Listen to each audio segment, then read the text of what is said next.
আসসালামু আলাইকুম রহমতুল্লাহ। সৈয়দ রেজওয়ানা হাসান, আপনি বাংলাদেশের, আপনার বাপই তো ভালো চাইনি, আপনি ভালো চাবেন কীভাবে? সেন্ট মার্টিনের অবস্থা কী করছেন দেখছেন? সেন্ট মার্টিনের মানুষের এখন দুর্ভিক্ষ হয়ে সেখান থেকে পালিয়ে অন্য জায়গায় চলে যাচ্ছে। সেন্ট মার্টিনের যে এত মানে উন্নয়নমূলক কর্মসূচি গ্রহণ করলেন, সেন্ট মার্টিনে যেসব অধিবাসীরা বসবাস করে তাদের কর্মসংস্থানের ব্যবস্থা করেছেন, তাদের ঋণ দিয়েছেন, তাদের মানে মৌলিক অধিকার কীভাবে পূরণ হবে সেগুলো কি ভেবেছেন? ভাবেননি। আপনি মনে করেন এটা সেন্ট মার্টিনের আপনার করতে হবে। অবশ্য সেন্ট মার্টিনে আপনি উন্নয়ন করেছেন না, মানে অন্য কারো দিয়ে দিচ্ছেন, সেটা আলাদা হিসাব। সেটা নিয়ে অনেকেই কথা বলেছে, অনেক মিডিয়ায় কথা হয়েছে। ইতিমধ্যে আমরা দেখছি যে আমেরিকান ট্রেনাররা কীভাবে এসে, কোস্টগার্ড ট্রেনাররা কীভাবে এসে বাংলাদেশের কক্সবাজার অঞ্চলে ট্রেনিং করাচ্ছে। এটা দেখেই অনেকে অনুমান করে ফেলছে যে ঘটনা আসলে কি ঘটছে। যাই হোক, যেটা বলছিলাম, সৈয়দ রেজওয়ানা হাসান ডক্টর মোহাম্মদ ইউনূসের পদত্যাগের বিষয় নিয়ে কথা উঠলে সেই প্রসঙ্গে বলছে, আমরা 3টা মহান দায়িত্ব পালন করার জন্য এসেছি। কি 3টা মহান দায়িত্ব? এক হলো জুলাই গণহত্যার বিচার। তো করেন, আপনাদের বিচার করতে কেউ কি নিষেধ করেছে? তো ফ্রি অ্যান্ড ফেয়ার করেন। সেটা তো ফ্রি অ্যান্ড ফেয়ার বিচার হচ্ছে না, বিচারের নামে যে প্রহসন হচ্ছে, এটা বাংলাদেশের মানুষ তো দেখছে।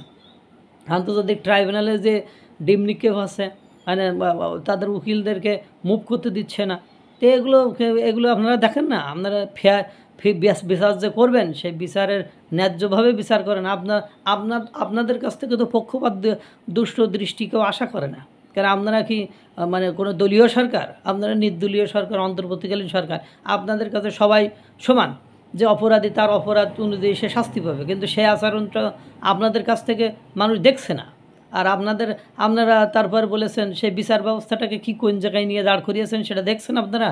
এই বিচার ব্যবস্থাকে যদি স্বাধীন এবং সুষ্ঠু ন্যায় বিচার ব্যবস্থা বলা হয়, তাহলে পৃথিবীর ইতিহাসে আর স্বাধীন ন্যায় সুষ্ঠু বিচার ব্যবস্থা বলে কোনো কিছু নেই। এরপরে আপনারা সংস্কার করবেন। আপনারা সংস্কার করতে কেউ নিষেধ করেছে? আজ 10 মাস চলে যাওয়ার উপক্রম হয়েছে। 5ই আগস্ট তাহলে আর কয়দিন আছে? আর মানে 9 মাস 9 মাস 15-16 দিন পার হয়ে গেছে, 16-17 দিন পার হয়ে গেছে। কি সংস্কার করেছেন? কোন জায়গায় করেছেন? বলেন আপনারা যে এই সংস্কার করেছেন, এটা সংস্কার করেছেন। আপনি অন্তর্বর্তীকালীন সরকার না, আপনি আজীবন ধরে সংস্কার করবেন আর রাজনৈতিক দলগুলো বসে বসে মূলা খাইব, এটা আপনি ভাবলেন? এই জ্ঞান বুদ্ধি নিয়ে আপনি চলাফেরা করেন। তারপরে আপনি বলেন শুধু নির্বাচন করার জন্য আমরা ক্ষমতায় আসিনি। তো নির্বাচন করার জন্য ক্ষমতায় আসেনি, নির্বাচন দেবেন না?